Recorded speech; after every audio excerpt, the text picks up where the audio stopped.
reunia quartetos na casa dele e reunia os músicos e botou o Villa-Lobos numa, digamos, percebendo a capacidade de percepção musical do menino, impôs uma disciplina muito severa, muito severa. Até aos 12 anos, quando o pai do Villa-Lobos morreu, o Raul, o Villa-Lobos tinha uma frase terrível. Ele dizia: eu só sorri depois que meu pai morreu. O pai do Villa-Lobos, quer dizer, ficava educando ele, batendo assim. Que nota é essa? Né? Ou passava um trem, passava um bonde, ele perguntava que nota era, quer dizer, educando o ouvido dele, né? E reclamando e brigando com ele. A história do pai e da mãe do Villa é engraçada, porque a mãe do Villa-Lobos era apaixonada por ele, né? Mas ao mesmo tempo detestava a música, queria que ele fosse médico. E o pai era severíssimo com ele, maltratava ele, mas ao mesmo tempo era músico e queria que ele fosse músico. Então ele vivia um conflito dentro de casa, em que a mãe, que adorava ele, não queria que ele fosse músico, reprimia a música. O cara que queria a música era quem reprimia ele. Então era um conflito terrível, fez com que ele saísse de casa.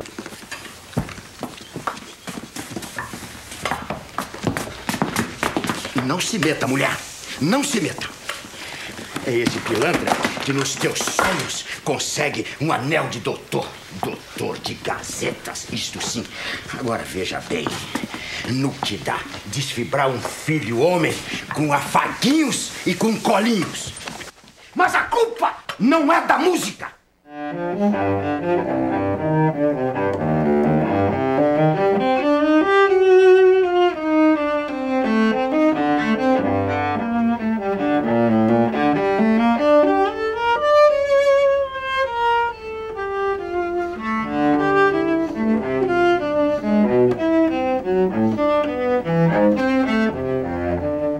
Qual é a importância, o charme e o interesse de um compositor como Villa-Lobos no Brasil? Bem, o Villa-Lobos, o Heitor Villa-Lobos, ele foi um compositor, talvez dos brasileiros, o mais universal. Ele foi capaz de escrever para qualquer tipo de instrumentos, de conjuntos musicais, né?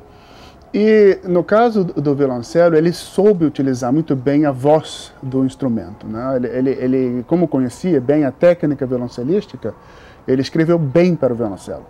Não escreveu fácil, mas escreveu muito bem. Ele era uma pessoa totalmente voltada para a música. Ele é doido, né? Como todo músico, ele tem um lado de... Não, é doido em que sentido? Não, ele ouvia música 24 horas por dia. Você está conversando aqui com vocês, aí daqui a pouco ele parava a conversa e ia escrever aqui no punho da sua camisa uma música. Ele fez isso várias vezes. Ele fez uma festa, estava numa festa, de repente veio na cabeça dele uma coisa, ele começou a pegar o punho das pessoas, escrever, para poder não esquecer, né, a melodia que estava vindo na cabeça dele. O Villa-Lobos, ele era um talento assim, excepcional. Sabe-se que ele era capaz de escrever uma sinfonia, uma obra qualquer, e ao mesmo tempo ouvir rádio, ter pessoas do lado, conversar, e ao mesmo tempo ele ia escrevendo, né?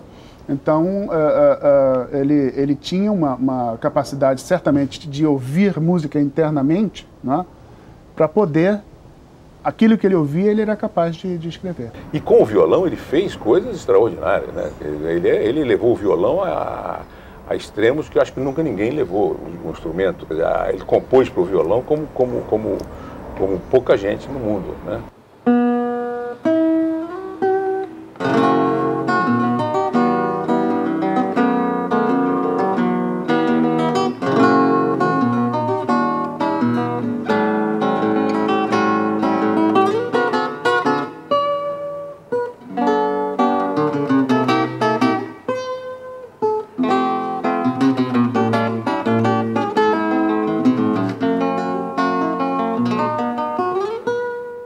Como é que entra o piano? O piano entrou na vida dele. A primeira esposa dele, Lucília Guimarães, foi uma personagem tremendamente importante, porque ela deu força à obra pianística dele. Ela realmente ajudou, ela colaborou com a obra pianística, vendo o que era viável, o que era possível, o que dava para fazer no piano, mas ele, novamente, com a coisa do gênio, entende?